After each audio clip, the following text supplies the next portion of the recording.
কোচবিহার হেরে যাওয়ার পর তাদের যে জ্বালা, সেই জ্বালা খানিকটা বক্তব্যের মাধ্যমে মেটানোর চেষ্টা করলেন শুভেন্দু অধিকারী। এখানে তিনি যে প্রতিবাদীকে মারা হয়েছে বলে অভিযোগ করছেন, প্রথমত তৃণমূল কংগ্রেস এই ঘটনার সঙ্গে যুক্ত ছিল না এবং যারা ঘটিয়েছে তাদের বিরুদ্ধে পুলিশ ব্যবস্থা গ্রহণ করেছে। আমি শুভেন্দু বাবুকে বলবো যে আপনি কি আপনাদের 6 তারিখে চাক্কা জ্যামের ফলে যে মাটি সন্তান হারালো তাকে সমবেদনা জানানোর জন্য বা তার জন্য কোনো কর্মসূচি করেছেন? করেননি।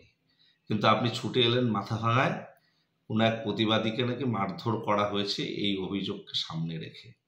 আমার প্রশ্ন হলো, আপনি আসলে এখানে রাজনীতি করতে আসছেন এবং আপনার বক্তব্যের পরতে পরতে আপনারা শুনলাম যে নিশীথ প্রামাণিক কিভাবে হেরেছে বা হারিয়েছে জেলা শাসক, এই সমস্ত একটা মিথ্যাচারের গল্প সাজিয়ে মানুষের সামনে নিজেকে জোকারে পরিণত করছেন।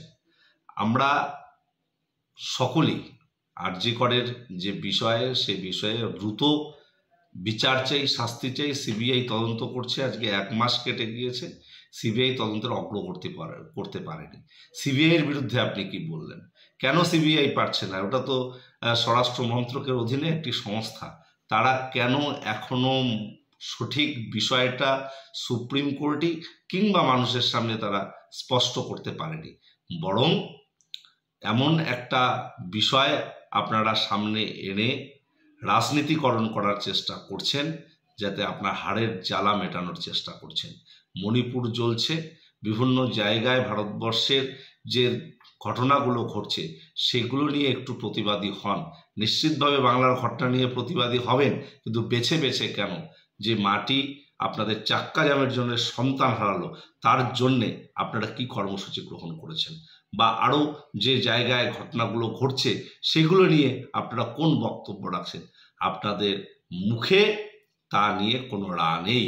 আপনারা মাথা ভাঙা হোক যেখানে হোক, শুধুমাত্র রাজনীতি করবার জন্যে রাজনীতি করছেন, বিচারের জন্যে কোনো কর্মসূচি গ্রহণ করছেন না, কিংবা মানুষের আর্তপীড়িত মানুষের সাথে কোনো কর্মসূচি আপনাদের নেই। এটা দুর্ভাগ্যজনক। ধিক্কার জানাই আপনাকে।